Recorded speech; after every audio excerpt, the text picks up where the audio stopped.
Hello, welcome to Die Hard United, the one stop for everything Manchester United. I'm here to give you all the latest Manchester United news and transfer news coming out today. It is Friday. Our next game is against Crystal Palace tomorrow, 5:30 p.m. British Standard Time. Be there for that game tomorrow. It is revenge time. And we're going to talk about new stadium plans. Sir Jim Ratcliffe wants a new 100,000 seater stadium. More details on that. We'll talk about Angel Gomez return to Manchester United. Also, we'll talk about Manchester United missing out on Xavi Simons in the summer transfer window. Also, Milos Kerkez, a battle between Liverpool and Manchester United for the left back. And lastly, we'll talk about Ten Hag versus Crystal Palace revenge time, lineup prediction, and what we think about that game tomorrow. Join me and don't forget to like, share, and leave your comments in the comment section. And let's get straight into everything. Before we talk about our new stadium plans and also our game against Crystal Palace, let's talk about the transfer news that came out today, starting with Xavi Simons, because according to Fabrizio Romano, the GOAT of transfers, he said that Manchester United missed out on signing Xavi Simons during the summer transfer window. It is reported that United sounded out Simons' availability before Euro 2024 to find out whether he was interested in a move to Old Trafford. However, the move did not materialize, and the winger instead headed back to RB Leipzig for another season-long loan from Paris Saint-Germain. So basically, Fabrizio Romano is saying that Xavi Simons rejected the chance to play for Manchester United to go back to Leipzig for a season-long loan. That's fine. He is a winger. Ahmad is doing well. Rashford is doing well. Garnacho is doing well. All our wingers are doing well. And we also miss out on Mikel Olise. But I guess if we had gotten someone like Mr. Olise, it would have even made us even more dangerous. But Xavi Simons probably would have not made a significant change in our forward ranks. But he chose to move to Leipzig on loan, and that's totally fine. We can move on from that. He didn't want to come to United, no problem.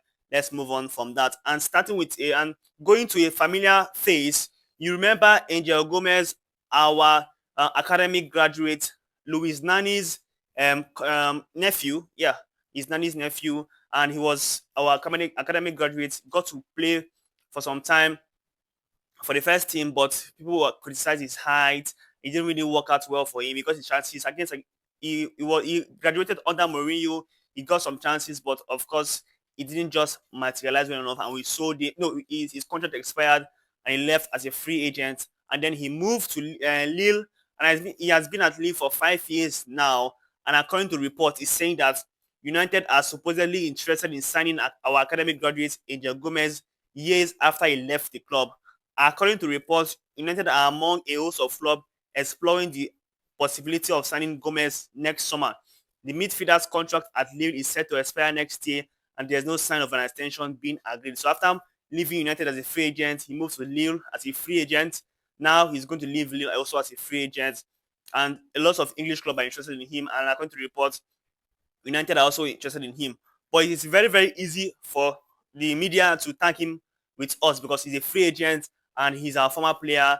Yeah, and it's very easy. It does not mean that it is true, but of course, it's very easy for them to just link him to us. But one thing you should know that he's a number 10. He's someone that is a number 10. At Lille, he is playing very well. And as a free agent, it wouldn't be too bad to get him back as a free agent. He wouldn't request for much salary. I'm not sure if it counts. We're going to even pay him up to 100K per week. But if you can get him on the free transfer, it won't be a bad idea. But let's see how that progresses. By January, he'll be free to speak to any club he wants to go to. And let's see how that progresses. And on Milos Kerkez, the Bournemouth left back, he has been linked to us for a very long time. Fabrizio Romano have always been saying that we are admirers of him, we love him, and we are looking at signing him. But of course, in the summer transfer window, we had our eyes in other positions and we did not sign any new left back, but he has always been someone that we are interested in. But according to reports from Team Talk, he's saying both Liverpool and United are interested in signing Bournemouth left back Milos Kerkez. I already said that, but now it seems Liverpool are now in the race for him. And according to the reports, also saying the 20-year-old who joined Cherries from AZ Alkmaar for £50 million last summer has adjusted life in the Premier League and has emerged as one of their consistent performers. Yes, he's doing very well for Bournemouth, and many clubs, the bigger clubs, are looking to get him to the team. And if he comes to United, of course, he will be someone that will be our first choice um back for a very long leaves the club. So he's just 20 years of age. He's very young. We're all about signing young talents that are very, very good that can become world class players. And this is someone that has the ability to be a world class left back if he comes to United and develop accordingly. But let's see what happens with that in the coming months. We'll know who we are going to sign in that left back position because we are definitely going to sign someone by January or next summer. And according to Manchester Evening News, they are saying that Sir Jim Ratcliffe wants Manchester United new intended stadium to be one of the best and biggest in Europe, and plans are to be submitted before the end of the year. We had a report coming out today that United have enlisted a company to help them design plans for the whole Old Trafford area. Because if either we knock down Old Trafford or or renovate Old Trafford, we want all the areas to be developed with gaming centers, restaurants, things like that, to make that whole Manchester and Old Trafford experience to be one of the best in the world, not just coming to a stadium with no form of entertainment, right? So they're going to develop that whole area with hotels and hotels, maybe bars, restaurants, and things like that to make that whole match experience, be one of the best you can get in Europe. That's going to cost a lot of money, and they've enlisted a company to help them design plans of of the whole Old Trafford area. But now the problem is Sir Jim Ratcliffe wants United to build a 100,000 seater new stadium, and they are yet to decide if they will knock down Old Trafford or renovate Old Trafford. But of course, they are going to consult fans or local authorities, fan communities around the area, and also they will consult as many people as possible for them before they make a final decision on what they plan to do with the stadium. But of course, it is very obvious that Ineos, Sir Jim Ratcliffe wants a brand new stadium, and they will likely get that. And of course, there's a task force that is in charge of speaking to all these people, and they will submit their report by December, and then a decision will be made between building a new stadium, maybe knocking down Old Trafford and building a new stadium in that same site, or building a new stadium probably beside, not too far away from Old Trafford, building a new stadium while we still play in Old Trafford, and once we are done building new stadium, they move to the new stadium and then they knock down Old Trafford. But let's see what decision is made. Now, let's talk about Manchester United versus Crystal Palace. Let's go through some of the comments Ten Hag made in his first conference for the game against Crystal Palace tomorrow. Starting with Mason Mount and Rasmus Hojlund, he said that it is very good news that they are back in the pitch, they are back in team training. We have to decide whether they are fit enough to start on Saturday, but it is very pleasing that they are fit and back in the squad. He also said we have many games in this block to cover, so we are very happy. We have to make a final call. Mount and Hojlund did a couple of training. We have to see how they recover tomorrow, and I will make a final call. Definitely, I don't think Ten Hag is going to start any of those two players. Our team is playing well. We have our players available, and that's the most beautiful things that's happening. Hojlund, Mount, Euro, Luke Shaw, that's four first team players, and Victor Lindelof, that's five first team players who have been injured for a while, and we have a team that's still doing well. So, and we still have players on the bench like Garnacho, Casemiro, Casemiro on the bench. I haven't seen Ugarte on the bench, right?